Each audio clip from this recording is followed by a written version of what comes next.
ആശങ്ക പടർത്തി ഭാരതപ്പുഴയിൽ വീണ്ടും പോത്തിന്റെ അഴുകിയ ജഡം പൊങ്ങി. വെള്ളിയാങ്കല്ല് ജലസംഭരണിയുടെ ഷട്ടറിന് സമീപമാണ് പോത്തിന്റെ ജഡം ഞായറാഴ്ച രാവിലെ കണ്ടെത്തിയത്.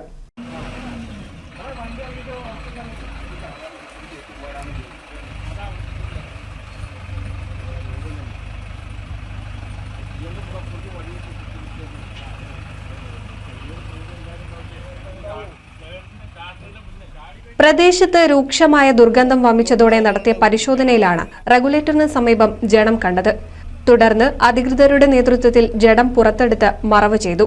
ജലവിഭവ വകുപ്പ് അധികൃതരുടെ നേതൃത്വത്തിൽ ശനിയാഴ്ച പുഴയിൽ തിരച്ചിൽ നടത്തിയിരുന്നെങ്കിലും പോത്തിന്റെ ജഡങ്ങളൊന്നും കണ്ടെത്തിയിരുന്നില്ല. 7 പോത്തുകളെയാണ് കണ്ടതെന്ന് മീൻപിടുത്തക്കാരും പ്രദേശവാസികളും പറഞ്ഞിരുന്നു. വെള്ളിയാഴ്ച കണ്ട പോത്തിന്റെ ജഡം വൈകുന്നേരത്തോടെ പഞ്ചായത്ത് അധികൃതർ പുഴയിൽ നിന്ന് നീക്കി മറവ് ചെയ്തു. പുഴവെള്ളം പരിശോധനയ്ക്ക് അയച്ചിട്ടുണ്ട്. നിലവിൽ വെള്ളിയാങ്കല്ല് ജലസംഭരണിയിൽ നിന്നുള്ള കുടിവെള്ള വിതരണം നിർത്തിവച്ചിരിക്കുകയാണിപ്പോൾ.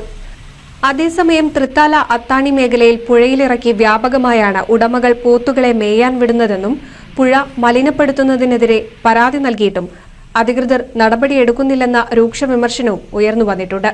ശുദ്ധജല സംഭരണിയിൽ പോത്തിന്റെ ജഡം കണ്ടെത്തിയ സാഹചര്യത്തിൽ വകുപ്പ് ഉദ്യോഗസ്ഥരോട് സമഗ്ര അന്വേഷണം നടത്തി റിപ്പോർട്ട് സമർപ്പിക്കാൻ തദ്ദേശ സ്വയംഭരണ വകുപ്പ് മന്ത്രി MP രാജേഷ് ആവശ്യപ്പെട്ടിട്ടുണ്ട്. പോത്തുകൾ ചത്തത് എങ്ങനെയാണെന്ന കാര്യത്തിൽ ഇനിയും വ്യക്തത വന്നിട്ടില്ല.